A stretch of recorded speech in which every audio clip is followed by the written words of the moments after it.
wabarakatuh.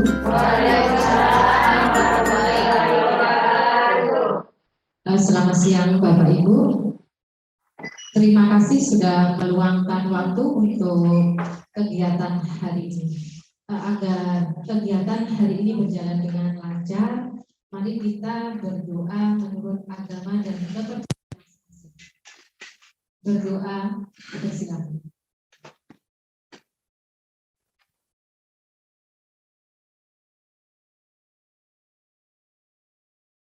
Selesai. Bapak Ibu, hari ini saya akan melaksanakan kegiatan diseminasi dari modul 1.4 budaya positif dari pendidikan calon guru penggerak. Nah, diseminasi ini salah satu syarat untuk mengunggah tugas aksi nyata saya. Nah, Bapak Ibu, nanti akan saya sampaikan tentang konsep utama budaya positif. Yang pertama nanti akan saya sampaikan tentang perubahan paradigma belajar, kemudian disiplin positif, keyakinan kelas, motivasi perilaku manusia, kebutuhan dasar manusia, posisi kontrol, restitusi, dan segitiga restitusi. Untuk jelasnya kita lanjut saja. Nah, apa itu perubahan paradigma belajar? Nah, untuk yang pertama ini mari kita melakukan sedikit kegiatan. Sedikit kegiatan apa? Cobalah buka. Nah, Bapak Ibu silahkan menggenggam tangannya seolah-olah di tangan ini ada sesuatu yang sangat berharga untuk Bapak Ibu. Sesuatu yang sangat berharga. Nah, kemudian laman satu mejanya silahkan mengupayakan bagaimana caranya membuka.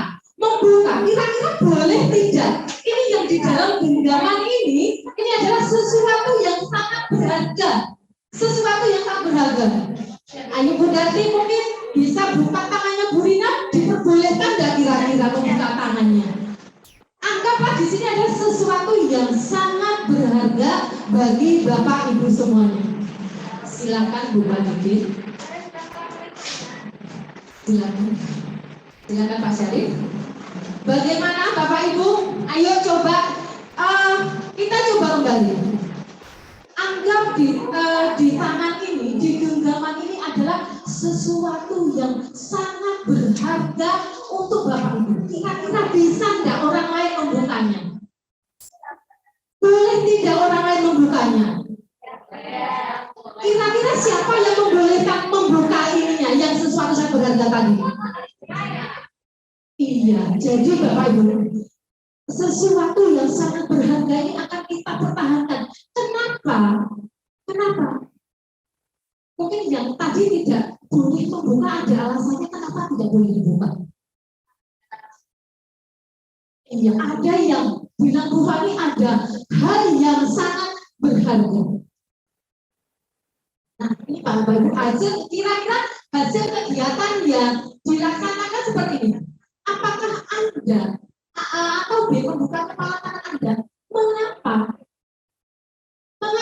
Alasannya jika membuka kepala tangan. Ada tadi yang membuka kepala tangan? Tidak. Ternyata tidak ada yang membuka kepala tangan. Ini sesuatu yang sangat berharga untuk diri saya. Dalam kegiatan ini sesungguhnya siapa yang memegang kendali atas diri kita? Iya, siapa yang memegang kendali atas diri kita sendiri? Biar orang lain mau apa kalau kita tidak mau? Ya, sesuatu yang berharga tadi kita genggam, kemudian yang mengontrol kita akan membukanya adalah diri kita sendiri. Nah, ini Bapak Ibu, perubahan paradigma teori kontrol tentang ilusi kontrol. Kita guru kepada siswa. Saya bacakan. Pada dasarnya, ilusi kontrol terhadap murid. Pada dasarnya kita tidak dapat memaksa murid untuk berbuat sesuatu jikalau murid tersebut memilih untuk tidak melakukannya. Walaupun kampanye guru sudah mengontrol perilaku terjadi karena sedang mengizinkan dirinya untuk dikontrol. Jadi kita sebenarnya jangan beranggapan kalau kita bisa mengontrol murid kita, karena dia sendiri yang bisa mengontrol. Kemudian ilusi bahwa semua penguatan positif, efektif, dan bermanfaat. Penguatan positif, apa contohnya penguatan positif? Ada yang bisa memberi contoh apa penguatan positif? Contohnya yang biasa kita lakukan di kelas, mengucapkan terima kasih, memujinya, memberi hadiah. Ternyata jika kita terus-terusan memberi penguatan positif, maka tidak dalam jangka panjang tidak memberikan efek yang efektif. Karena siswa akan selalu berharap dia akan tidak mendorong untuk lebih maju jika tidak ada diberikan penguatan oleh gurunya. Kemudian di sini ada perubahan pada paradigma stimulus respon ke teori kontrol.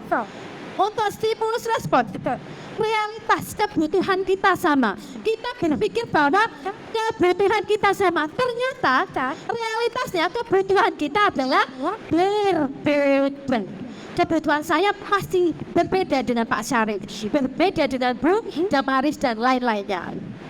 Kemudian semua orang melihat hal yang sama. Ternyata teori kontrolnya adalah setiap orang memiliki gambaran yang berbeda. Bisa jadi apa yang saya sampaikan ini berbeda-beda cara menangkapnya, pemahamannya berbeda-beda. Kemudian kita mencoba mengubah orang agar berpandangan sama dengan kita. Kita berusaha memahami bahwa orang lain pandangannya berbeda tentang dia. Selanjutnya, perilaku bullying dilihat sebagai suatu kesalahan. Siswa melakukan sesuatu yang tapi salah. Padahal siswa tersebut melakukan sesuatu karena memiliki tujuan tertentu. Belum tentu dia salah betulan. Kemudian orang lain bisa mengontrol saya. Hanya saya yang dapat mengontrol diri saya sendiri. Kemudian pemaksaan ada pada saat membujukan gagal. Ketika kita membujuk anak-anak gagal, kita paksa. Nah, teori kontrolnya kolaborasi menciptakan pilihan-pilihan baru. Mungkin kita harus berkolaborasi dengan siswa. Otak ini takut kenapa? Akhirnya ditemukanlah bisa memberikan solusi dari permasalahan siswa tersebut. Model berpikirnya menang kalah. Model berpikirnya kalau teori kontrol adalah menang. Tidak ada yang kalah. Pemikiran model berpikir menang. Semua anak punya karakteristik masing-masing, punya kelebihan masing-masing. Itu yang harus kita gali. Kemudian yang bahasan yang kedua tentang disiplin positif. Apa yang ada di pikiran Bapak Ibu ketika mendengar kata disiplin? Aturan, terus tepat waktu, terus taat aturan harus patuh, merasa tidak nyaman. Patuh pada peraturan, hukuman. Ketika ada peraturan biasanya ada hukuman yang terima dan ada ketidaknyamanan. Padahal semua itu sebenarnya tidak benar. Disiplin positif. Seperti apa sih disiplin positif kita kepada siswa? Disiplin positif merupakan pendekatan mendidik anak untuk melakukan kontrol diri dan pembentukan kepercayaan diri. Itu adalah disiplin positif. Dalam pelaksanaannya tidak dengan menggunakan cara kekerasan atau dengan memberi hukuman. Itu disiplin positif. Kemudian murid berperilaku dengan kebajikan universal dan memiliki motivasi intrinsik, bukan ekstrinsik. Motivasi intrinsik itu seperti apa? Tidak, dari dalam diri sendiri sudah ada motivasi. Oh siswa, saya harus saya melakukan misalkan membuang sampah, tidak harus diperintah oleh gurunya, sudah ada motivasi dari dalam dirinya. Oh, bersih lingkungan saya harus bersih. Itu motivasi intrinsik.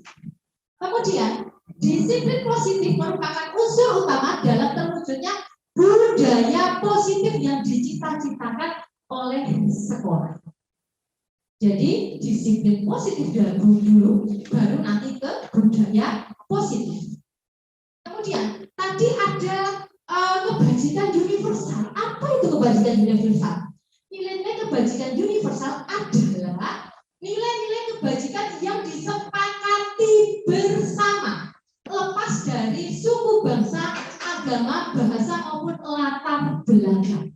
Jadi ketika kita menyepakati kebajikan satu kebajikan universal, ini harus lepas dari ini. Tidak hanya golongan mayoritas atau golongan minoritas. Kemudian nilai kebajikan adalah sifat-sifat positif manusia yang merupakan tujuan mulia yang ingin dicapai oleh setiap individu. Ini Bapak Ibu, nilai kebajikan yang akan kita capai apa? Profil pelajar Pancasila. Ada beberapa dimensi? Ada dimensi? 6 dimensi. Ada 6 dimensi.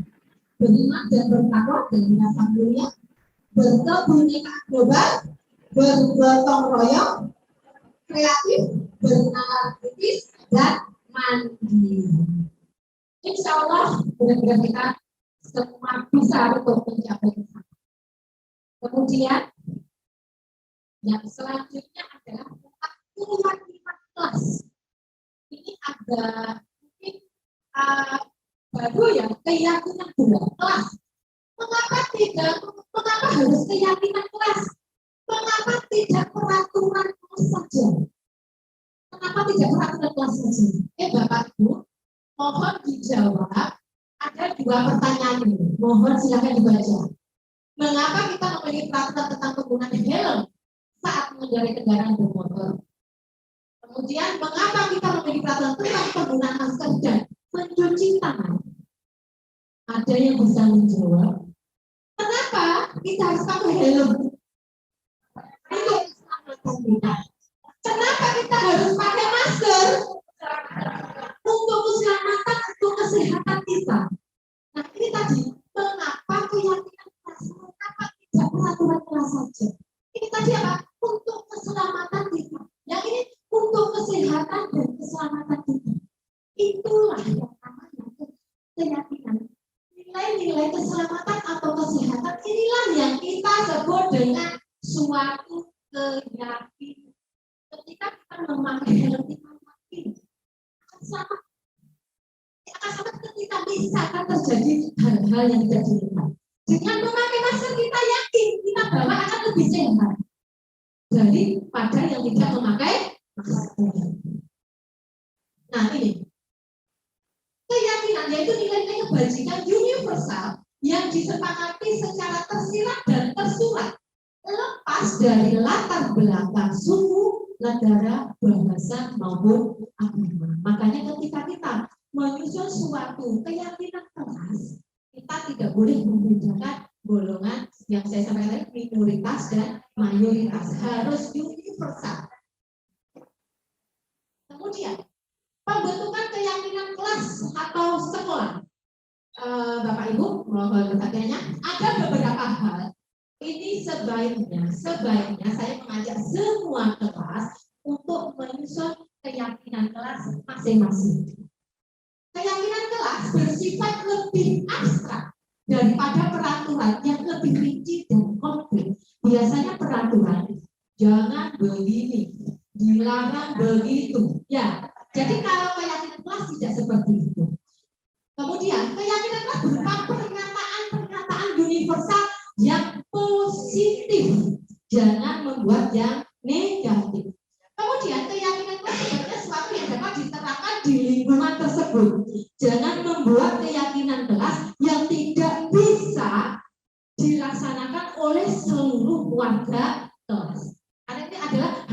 disepakati oleh seluruh warga kelas.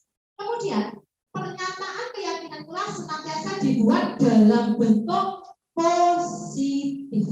Jadi tidak ada kata jarak atau jarak. Keyakinan kelas hendaknya tidak terlalu banyak sehingga mudah diingat dan dipahami dan dilaksanakan oleh seluruh warga kelas. Bersedia meninjau kembali keyakinan kelas dari waktu ke waktu. Kemudian yang terakhir, semua warga kelas hendaknya ikut berkontribusi dalam pembuatan keyakinan kelas lewat kegiatan curah pendapat. Jadi masing-masing anak mengeluarkan pendapatnya apa, nanti biasanya bisa dirangkum. Oh, si A, si B, si C ini ternyata sama. Nah, Bapak Ibu ya, untuk keyakinan kelas, bukan peraturan kelas. Kalimatnya, pernyataannya pun positif. Selanjutnya Bapak Ibu, ini adalah contoh. Saya hanya beri contoh keyakinan kelas. Contoh keyakinan kelas 1. Setiap anggota kelas perlu belajar. Perlu belajar, simpel ya untuk kelas 1. Setiap anggota kelas perlu senang. Perlu senang. Kemudian setiap anggota kelas perlu melakukan tugas dan seterusnya. Kemudian untuk kelas 5, contohnya selalu bersikap positif. Nah ini Bapak Ibu harus menjelaskan ke siswa, bersikap positif itu yang seperti apa. Kemudian senantiasa menjadi diri terbaik, percaya dan menghormati orang lain serta barang miliknya. Berarti itu artinya siswa tidak boleh mengambil barang temannya sembarangan, harus izin. Berkomitmen terhadap setiap tugas. Artinya dia mengerjakan semua tugas yang diberikan. Senantiasa membantu, gotong royong, kolaborasi. Kemudian ini contoh untuk kelas 7. Bapak Ibu bisa membuat monggo saja sesuai keyakinan kelasnya masing-masing. Untuk kelas 7, hormat. Kami meyakini bahwa sangat penting untuk menghormati semua orang dan barang milik orang lain. Bisa membedakan ya. Oh, kelas 1 itu ternyata simpel saja karena memang bahasanya untuk siswa kelas 1. Kira-kira sampai sini Bapak Ibu sudah dipahami ya untuk keyakinan kelas. Kenapa tidak peraturan kelas yang selama ini kita gunakan. Selanjutnya Bapak Ibu, untuk materi yang keempat, motivasi perilaku manusia. Jadi kita semuanya akan melakukan sesuatu itu ternyata ada motivasinya. Ada motivasi kenapa kita melakukan hal tersebut. Yang pertama, untuk menghindari ketidaknyamanan atau hukuman siswa kita. Untuk menghindari ketidaknyamanan, aku sudah manut saja sama guru daripada nanti dihukum. Nah, itu berarti dia motivasinya hanya untuk menghindari ketidaknyamanan atau hukuman. Ketika gurunya tidak ada, ya sudah, tidak bisa dikendalikan. Itu maksudnya. Kemudian untuk mendapatkan imbalan atau penghargaan dari orang lain. Orang dengan motivasi ini akan bertanya, apa yang akan saya dapatkan ketika saya melakukan tindakan ini? Nah, mereka melakukannya karena ingin pujian, ingin hadiah. Saya yakin di sini tidak ada yang seperti itu. Dan menurut kita mudah-mudahan melakukan sesuatu juga tidak hanya sekedar ingin penghargaan, ucapan terima kasih, hadiah, reward, dan seterusnya. Kemudian yang ketiga adalah untuk menjadi orang yang mereka inginkan dan menghargai diri sendiri dengan nilai-nilai yang mereka percaya. Dia melakukan itu karena dirinya sendiri, karena ada motivasi dari diri sendiri. Ada pertanyaan Bapak Ibu? Saya lanjut. Nah, ini Bapak Ibu, manusia, kita semua, siswa kita mempunyai 5 kebutuhan dasar manusia. Yang jika jadi kadang-kadang siswa kita melakukan suatu kesalahan karena dia tidak terpenuhi salah satu dari kebutuhan dasar ini. Kebutuhan dasar kita apa? Bertahan hidup, makan, minum, sandang, pangan, papan, kebutuhan bertahan hidup. Kemudian kasih sayang dan rasa diterima. Bisa jadi anak-anak kita, murid-murid kita yang kurang perhatian dari rumah, dia akan melakukan sesuatu yang suatu kesalahan kita anggap, padahal sebenarnya dia hanya kekurangan kasih sayang dari orang tua atau rasa diterima di kelas. Kemudian kebebasan, semuanya kita mempunyai kebebasan untuk memilih, demikian pula dengan siswa. Kemudian kebutuhan akan kesenangan, bisa jadi mereka melakukan suatu kesalahan, misalkan berkelahi. Mungkin itu bagi siswa adalah suatu kesenangan dan kita harus bisa menggali kenapa siswa itu kira kok berbuat seperti ini, kenapa. Nah, itu Bapak Ibu guru yang harus bisa mencari akarnya. Kemudian penguasaan. Seluruh tindakan manusia memiliki tujuan tertentu. Ada Bapak Ibu melakukan suatu tindakan tanpa tujuan, pasti ada tujuannya. Semua yang kita lakukan adalah suatu usaha terbaik kita untuk mendapatkan apa yang kita inginkan. Ketika kita mendapatkan apa yang kita inginkan, sebetulnya saat itu kita sedang memenuhi satu atau dua kebutuhan dasar dari manusia ini. Nah, ini Bapak Ibu, ketika seorang murid melakukan suatu perbuatan yang bertentangan dengan nilai-nilai kebajikan atau melanggar peraturan, hal itu sebenarnya dikarenakan mereka gagal untuk memenuhi kebutuhan dasar. Itu adalah 5 kebutuhan dasar manusia.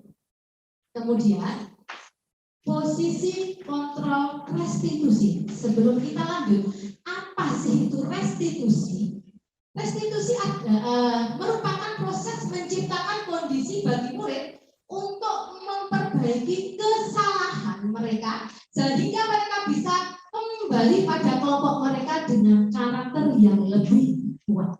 Itu adalah restitusi. Restitusi adalah proses kolaboratif yang mengajarkan murid untuk mencari solusi untuk suatu masalah dan membantu murid berpikir tentang orang seperti apa yang mereka inginkan dan bagaimana mereka harus memperlakukan orang lain. Membantu murid menjadi lebih memiliki tujuan, disiplin positif, dan memulihkan dirinya setelah berbuat salah. Itu adalah restitusi. Melalui restitusi diharapkan ketika berbuat salah, guru akan menanggapi dengan cara yang memungkinkan murid untuk membuat evaluasi internal. Jadi dia mengevaluasi dirinya sendiri tentang apa yang dapat mereka lakukan untuk memperbaiki kesalahan mereka dan mendapatkan kembali harga diri. Ini adalah pengertian dari restitusi. Kemudian di mana posisi kita? 5 posisi kontrol restitusi. Jadi nanti Bapak Ibu bisa, ternyata saya ini di posisi mana? Ada 5 posisi. Posisi penghukum, pembuat merasa bersalah, sebagai teman, sebagai pemantau, atau sebagai manajer. Nah, kita lihat sebagai penghukum itu seperti apa? Seorang penghukum bisa menggunakan hukuman fisik maupun verbal. Orang-orang yang menjalankan posisi penghukum senantiasa mengatakan bahwa sekolah memerlukan sistem atau alat yang dapat lebih menekan murid-murid lebih dalam lagi. Biasanya kalimatnya kalau kita patuhi aturan saya atau awas. Nah, itu biasanya untuk guru sebagai di posisi penghukum. Kamu selalu saja ya salah. Selalu, pasti selalu yang terakhir selesai. Ternyata itu di posisi kita sebagai penghukum. Awas ya. Nah, posisi yang kedua, pembuat merasa bersalah.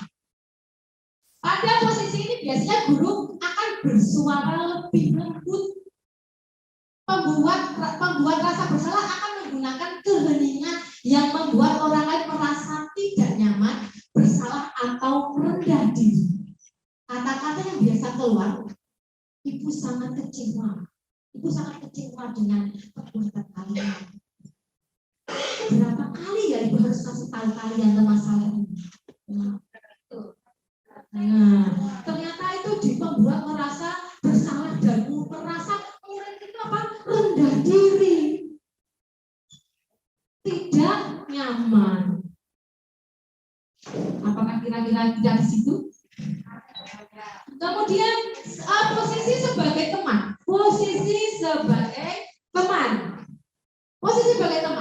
Guru pada posisi tidak akan menyakiti murid, tidak akan namun akan tetap berupaya mengontrol murid melalui persuasi kalimatnya. Posisi teman pada guru bisa negatif ataupun positif. Positif di sini berupa berhubungan baik dengan yang terjadi antara guru dan murid. Guru di posisi teman akan menggunakan hubungan baik. Tetapi tidak baiknya anak ini si murid akan tergantungan dengan guru tersebut. Jika tidak dengan guru tersebut biasanya tidak mau. Mereka akan berkata, ayo bantulah demi Bapak. Nah, biasanya ayo ingat tidak bantuan Bapak selama ini, karena gurunya selalu membantu. Ya, sudah kali ini tidak apa-apa, nanti ibu bantu dengan sekarang.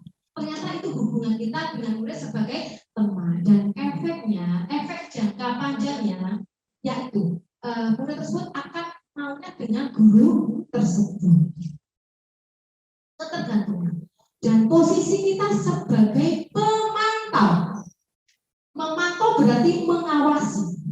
Pada saat kita mengawasi, kita bertanggung jawab atas perilaku orang-orang yang kita awasi. Posisi pemantau berdasarkan pada peraturan-peraturan. Jadi selalu, peraturannya begini. Kita dapat memisahkan hubungan pribadi kita dengan murid sebagai seseorang yang menjalankan posisi pemantau. Jadi ketika siswa melakukan kesalahan, kamu tahu nggak peraturannya begini? Apa yang telah kamu lakukan? Sanksi dan konsekuensinya apa? Nah, itu posisi kita sebagai pemantau.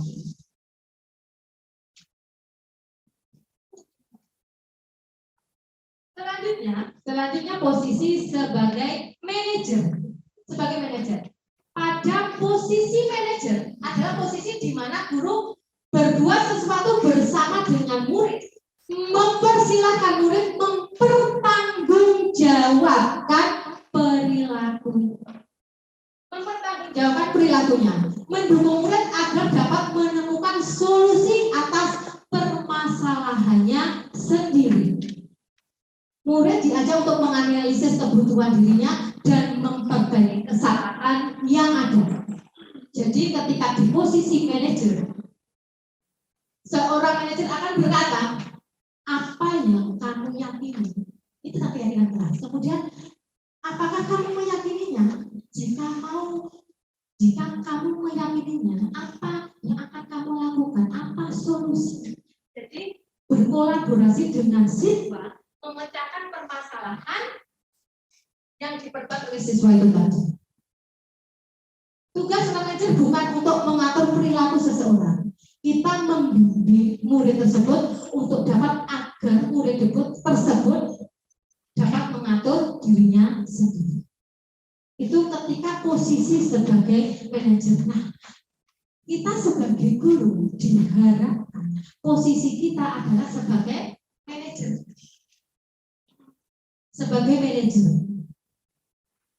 Turun-turunnya mentok sampai memantau saja. Jangan sampai kita nanti sebagai penghukum atau pembuat rasa bersalah. Harapannya seperti itu. Jadi untuk manajer ini kita memberikan solusi, berkolaborasi. Oh, kenapa kamu kok terlambat? Bukan berarti dia mungkin macet atau yang lain. Oh, saya terlambat karena ini, Bu. Oh, jadi apa solusinya? Nah, menemukan bersama-sama dengan gurunya, dan diharapkan siswa tersebut tetap akan melaksanakan apa yang sudah disepakati dengan sebagai manajer. Nah ini Bapak Ibu. Jadi motivasi sebagai penghukum pembuat orang merasa bersalah ini termasuk identitas gagal.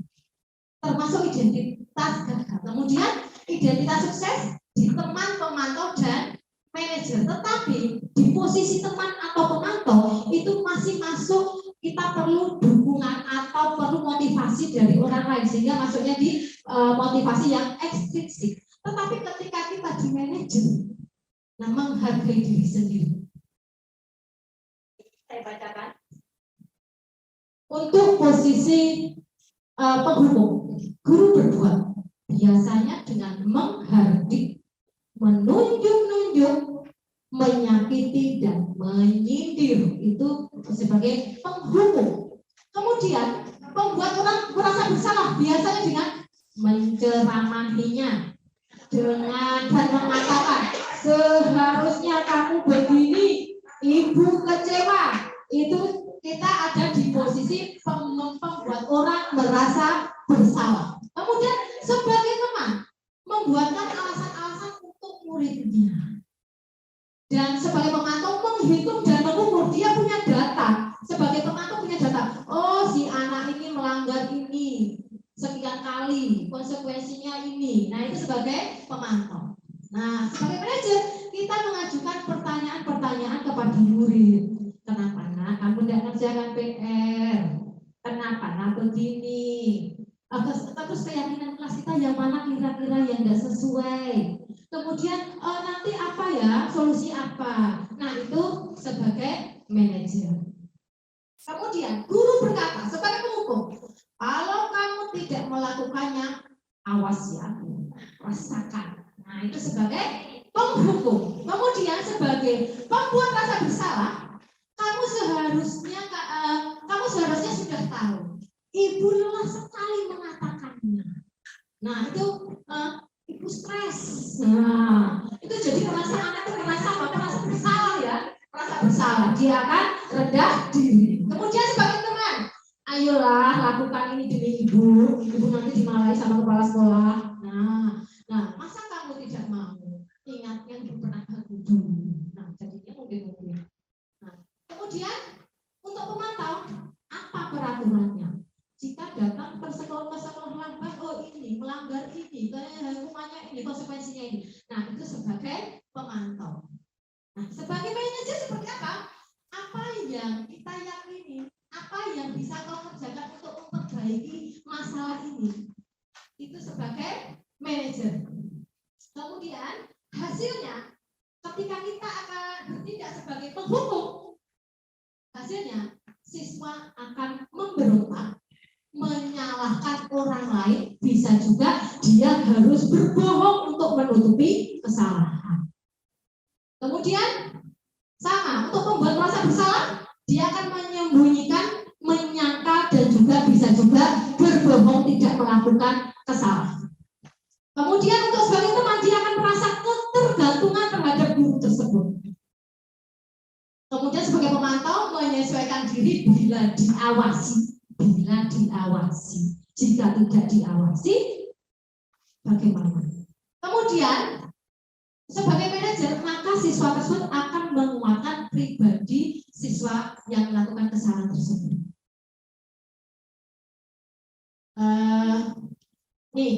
Murid berkata, si penghukum di posisi penghukum, biarkan saja, nanti juga marah lagi. Ada yang bilang begitu. Biarkan saja, nanti juga marah lagi. Terus di pembuat rasa bersalah, maafkan saya. Dia akan meminta maaf. Kemudian di posisi teman, saya pikir Bapak Ibu teman saya. Saya pikir Bapak Ibu teman saya, ternyata tidak begitu.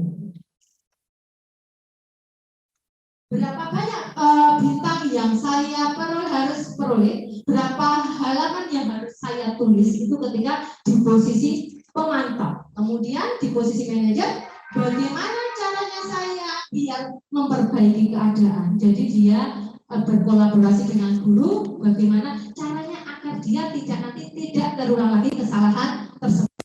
Dampaknya ke murid, Di posisi penghukum, dia akan mengulangi kesalahannya. Di posisi pembuat merasa bersalah, dia akan merasa rendah diri. Kemudian di posisi teman, dia akan lemah, tidak mandiri, dan ketergantungan terhadap guru tersebut. Kemudian di posisi pemantau, menitik beratkan pada saksi dan hadiah untuk diri.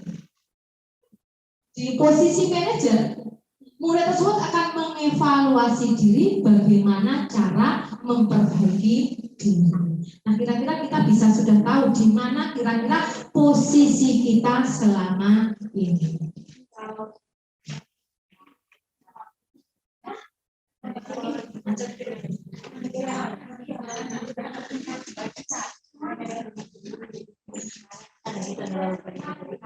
Boleh nanya begini? Boleh, silakan Pak Sari. Banyak dari sini Mas. Baik, terima kasih Putri dan Bapak Ibu sekalian. Yang pertama tadi saya ada bila saya ingat yang tentang tadi dia ada hukuman atau sanksi barangkali. Ya. Ini tak tahu pertanyaan atau mungkin pernyataan. Terkadang kita atau mungkin orang membuat suatu hukuman atau sanksi, tetapi terkadang lupa memberikan reward.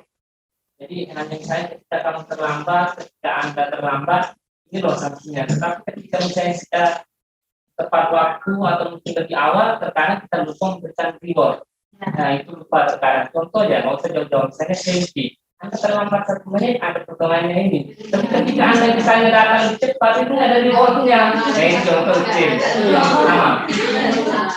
Kemudian yang kedua, tadi ada saya sempat sekilas dengar tentang materi bahwasanya kita berbuat itu, saya guru yang mengharapkan ini bisa dikatakan bahwa ini dan sebagainya ya.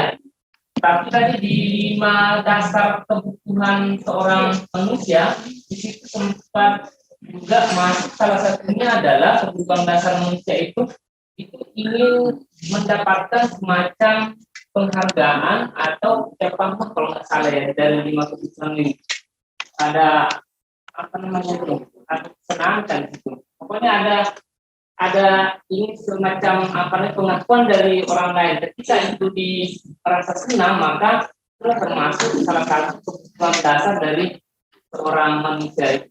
Dan yang ketiga selamat ini sudah sampai ke modul berapa nih guru penggerak itu. Oke, terima kasih Pak Syarif. Kadang-kadang kita anak terlambat gitu ya, kita beri sanksi atau konsekuensi, tetapi ya datang cepat tidak ada. Gitu. Nah Pak Syarif, seharusnya ya saya bicara di sini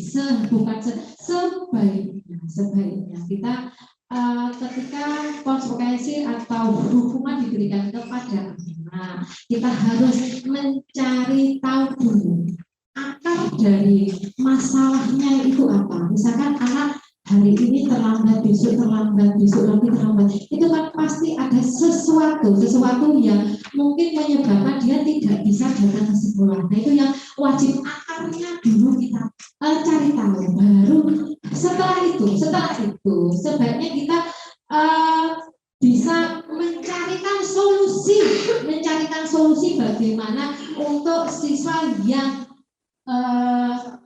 bermasalah tersebut. Dan kita bersama-sama bukan berarti mencari solusi, oh ini solusinya anak tersebut dilepas, tidak. Pasti ada pantauan, harus kita pantau siswa ini seperti apa, apakah mengulanginya kembali. Itu Pak Syarif. Ada kemudian yang bisa saya jawab. Tadi yang kedua apa Pak Syarif tadi tentang kebutuhan dasar manusia. Ketika kita butuh kita di ini ya, rasa kasih sayang dan merasa diterima atau dengan 5 dasar kebutuhan ini ketika kita tidak memenuhi kebutuhan ini kita mungkin siswa kita akan melakukan suatu kesalahan. Nah, kita menghargai ya, maksudnya begini Pak Salim, ketika kita memberikan penghargaan kepada siswa, misalkan nih si Bu Fani ini memperoleh nilai yang Pak Syarif inginkan atau bisa praktek dengan itu. keadaan Pak Syarif secara personal saja, secara personal. Jangan membuat yang lain iri. Nah, ketika Pak Syarif akan memberikan ke yang lain, silakan bergantian kalau memang itu secara klasikal. Itu saran saya, itu yang bisa saya sampaikan. Bagaimana Pak Syarif, mungkin yang lain bisa menambahkan? Terima kasih Bu. Nanti terpuaskan dulu.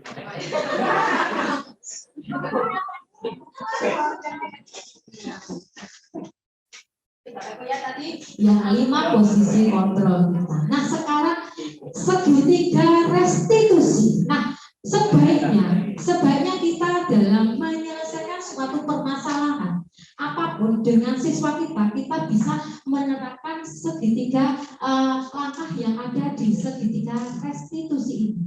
Langkah yang pertama adalah menstabilkan identitas. Yang kedua adalah validasi tindakan yang salah. Kemudian yang ketiga adalah menanyakan keyakinan. Nah, seperti apa? Nah, menstabilkan identitas. Siswa sudah tahu itu salah, tetapi jangan dijudge lagi dia salah. Jangan. Nah, bertujuan untuk mengubah identitas anak yang sudah gagal karena melakukan kesalahan menjadi orang yang sukses. Agar anak yang melanggar peraturan karena sedang mencari perhatian adalah anak yang sedang mengalami kegagalan. Dia mencoba untuk memenuhi kebutuhan dasarnya, namun ada benturan. Kalau kita mengkritik dia, maka kita akan tetap membuatnya dalam posisi gagal. Sudah sama, dikritik pula. Kalau kita ingin menjadi reflektif, maka kita harus meyakinkan si anak dengan cara mengatakan hal-hal sebagai berikut. Berbuat salah itu tidak apa-apa. Berbuat salah itu tidak apa-apa. Tidak ada manusia yang sempurna. Tidak ada manusia yang sempurna. Kita pasti bisa menyelesaikan ini. Bapak Ibu tidak tertarik untuk mencari kesalahan. Bapak Ibu ingin mencari solusi dari permasalahan ini. Kemudian kamu berhak merasa begitu, atau apakah kamu sedang menjadi teman yang baik buat dirimu sendiri?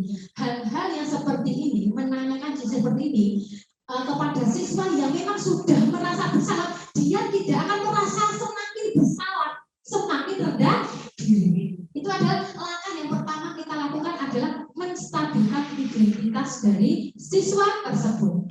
Yang kedua adalah validasi tindakan yang salah. Kalimat-kalimat di bawah ini mungkin terdengar asing buat guru. Namun bila dikatakan dengan nada tanpa menghakimi dan memvalidasi kebutuhan mereka. Misalkan salah, padahal kamu bisa ya melakukan hal lebih buruk dari itu. Kamu pasti punya alasan mengapa kamu melakukan itu. Nah, kita mau mencari tahu kenapa dia melakukan itu kenapa. Yang pertama, tadi kita stabilkan dulu identitasnya, tidak semakin merendahkan dia, kemudian kita cari tahu masalahnya itu di mana sebenarnya. Ini adalah memvalidasi tindakan yang salah. Kemudian langkah yang ketiga adalah menanyakan keyakinan. Ini pentingnya ada keyakinan kelas. Ketika identitas sukses telah tercapai langkah 1 dan langkah 2, maka anak akan siap untuk dibuka dengan nilai-nilai yang dipercaya dan berpindah menjadi orang yang dia inginkan. Nah, di tahap ini guru berkolaborasi dengan siswa mencari solusi permasalahan. Apa yang kita pakai sebagai kelas atau keluarga, kemudian nilai umum apa yang telah kita sepakati. Dia sudah menyepakati suatu keyakinan kelas. Ketika dia melakukan suatu kesalahan, oh Bu, saya ternyata tidak bisa melaksanakan keyakinan kelas yang sudah kita sepakati. Kemudian kamu mau jadi orang yang seperti apa? Nah, ini mencari solusi dari permasalahannya. Ini Bapak Ibu, oh ini kemudian dibuat kesepakatan. Oh, saya harus begini Pak, saya harus begini. Sekali lagi sampai dengan di sini ada pertanyaan. Ternyata kita untuk menyelesaikan suatu masalah dengan siswa tidak asal ya. Ternyata kita tidak boleh asal semakin semakin dia akan merasa takut dan berdiri tidak nyaman. Nah, ini adalah Bapak Ibu, ini praktik penerapan segitiga restitusi yang kemarin saya laksanakan. Pada kasus pertama, tidak mengerjakan tugas. Ini ada narasinya pada hari Senin, pelajaran matematika di kelas 6A, Bu Tuti diminta oleh kelas untuk menghadiri sosialisasi sekolah siaga kependudukan di Dinas Pengendalian Penduduk. Dan memang iya, terjadi nih. Saya tinggali mahasiswa saya pada hari Senin itu untuk menghadiri sosialisasi sekolah siaga kependudukan. Kemudian Bu Tuti mengonfirmasi dan memberikan tugas untuk kelas 6A kepada guru piket. Keesokan harinya, saat koreksi Bu Tuti menemukan bahwa ada salah satu siswa yang tidak mengerjakan tugas, yaitu Muhammad Ijlan. Berdasarkan daftar hadirnya, hari Senin tersebut Muhammad Ijlan hadir di sekolah. Akhirnya, pada saat jam istirahat, Bu Tuti memanggil siswa tersebut untuk klarifikasi. Apakah perlu Bapak Ibu saya setel ya?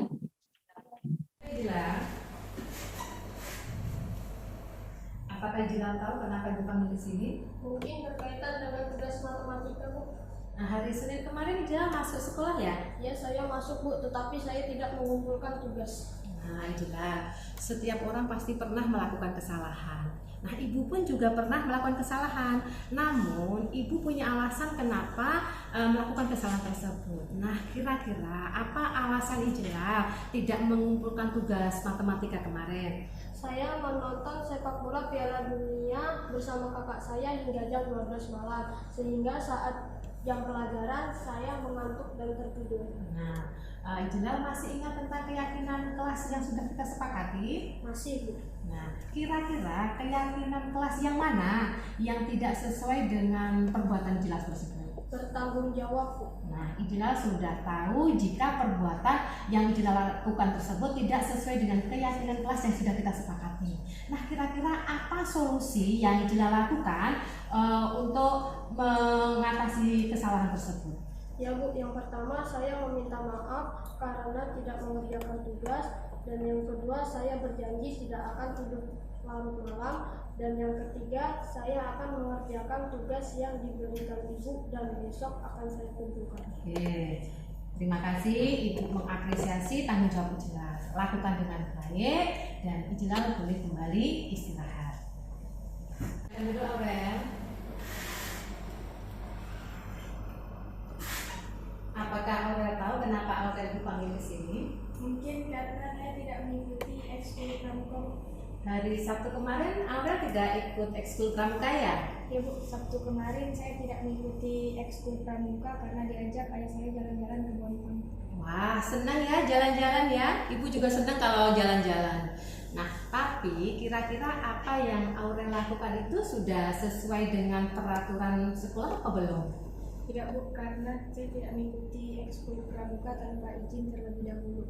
Nah, Aurel, kita punya keyakinan kelas. Nah, kira-kira keyakinan kelas yang mana yang tidak sesuai dengan perbuatan Aurel tersebut? Mengikuti kegiatan sekolah, Bu. Nah, berarti Aurel sudah paham ya dengan keyakinan kelas. Kira-kira apa solusi yang Aurel ambil untuk memperbaiki kesalahan tersebut? Saya akan meminta izin terlebih dahulu kepada Bu Tuti selaku wali kelas dan pembina pramuka. Mungkin ada yang lain? Saya akan mengikuti ekskul pramuka terlebih dahulu baru ikut jalan-jalan, Bu. Nah, baik. Berarti Aurel sudah punya solusi ya. Nah, kedepannya Aurel bisa mengikuti kegiatan sekolah sesuai dengan keyakinan kelas yang sudah kita sepakati. Baik, kedepannya saya akan lebih disiplin lagi. Oke, baik Aurel, lakukan dengan baik dan Aurel boleh kembali istirahat. Terima kasih. Saya berusaha melakukan pembelajaran yang berpusat pada siswa sesuai dengan apa yang disampaikan oleh Ki Hajar Dewantara bahwa pembelajaran itu adalah menghadap kepada murid. Artinya pembelajaran yang berpusat kepada siswa sebagai senternya. tugas guru adalah sebagai fasilitator, sebagai among, mendampingi siswa untuk menemukan kemerdekaan dalam belajarnya. Itu apa yang disampaikan oleh Belajar Dewantara. Kemudian yang saya lakukan untuk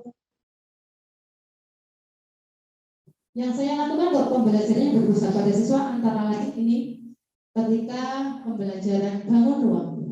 Kemudian untuk mencari titik sudut, sisi-sisinya, jumlah rusuknya, anak merangkai sendiri dengan menggunakan sedotan plastik dan plastisin.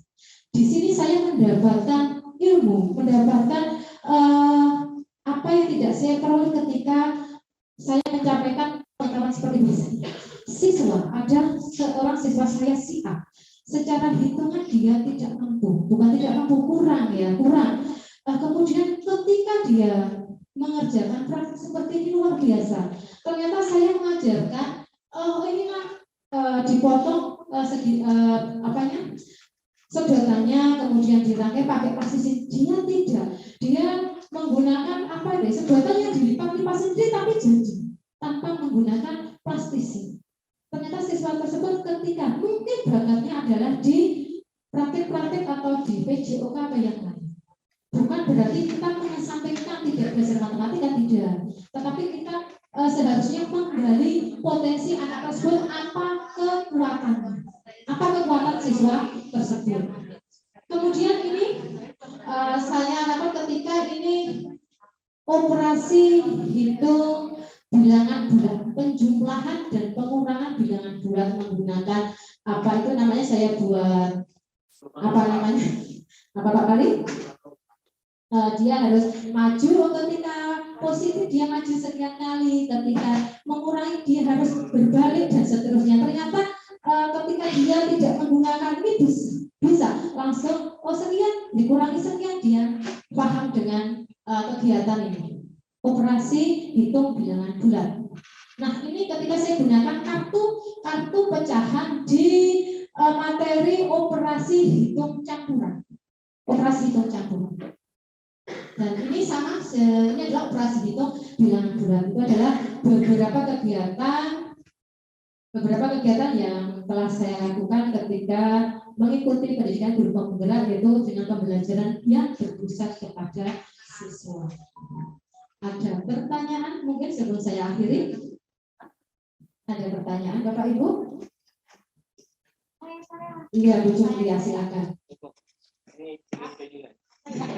Ya, itu tadi yang apa yang tadi itu Bu sebagai karena kayak 5 kata itu ya.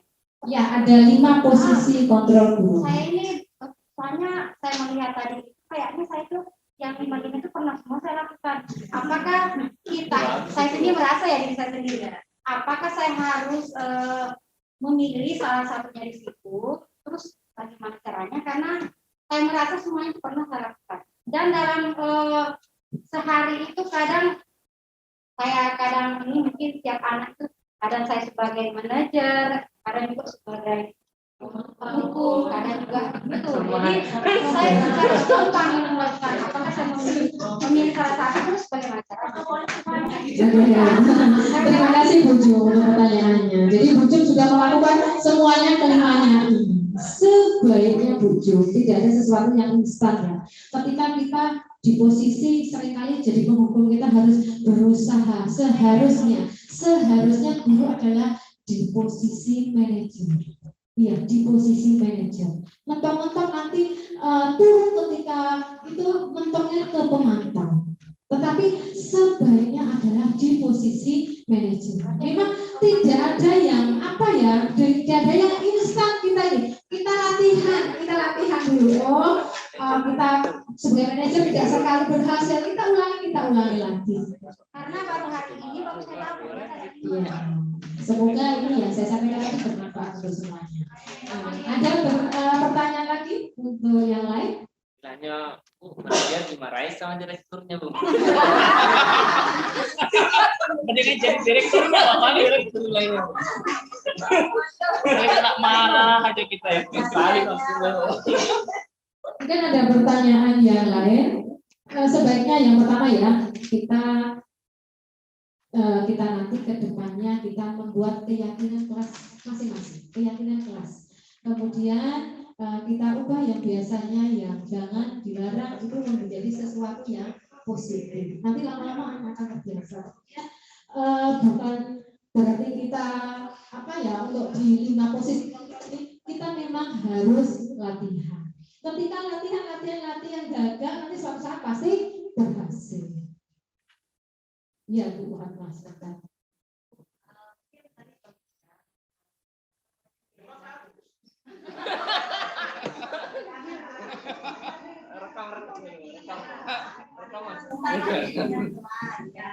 Ada baiknya mungkin kita paralel.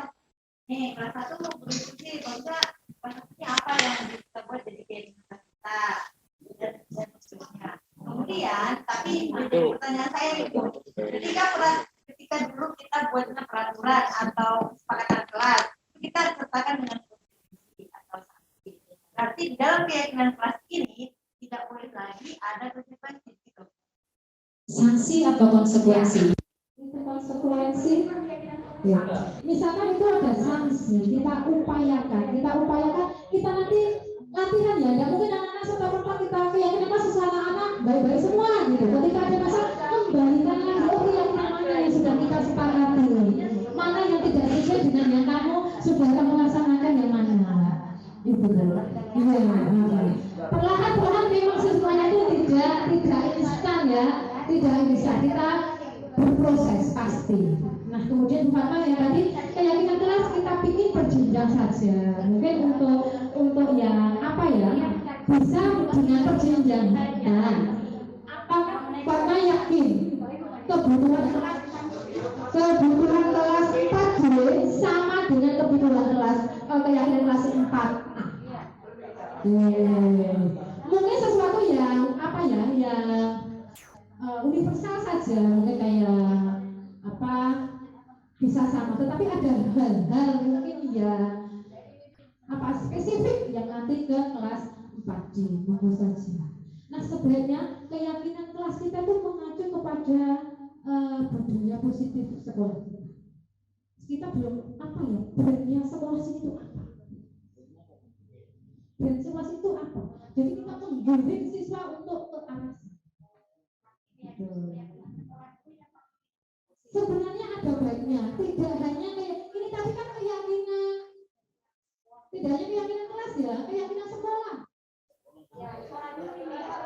Kayak pembentukan keyakinan kelas atau keyakinan sekolah. Dan masalah kita buru-buru buat gitu. Sekolah dulu, kita praktek dulu. Bagaimana nanti minggu depan kita praktek ya buat keyakinan sekolah. Dan ketika sudah kita sepakati ya harus kita laksanakan bersama.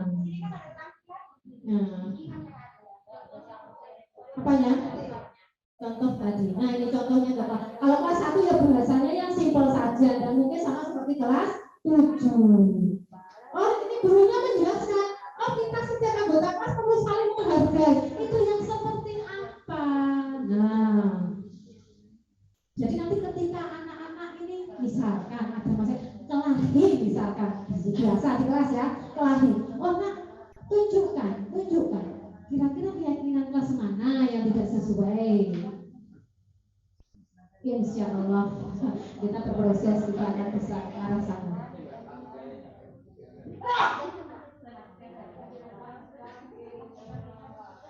Ada pertanyaan yang lain Bapak Ibu? Tidak ada? Ya, jika tidak ada, saya close ya.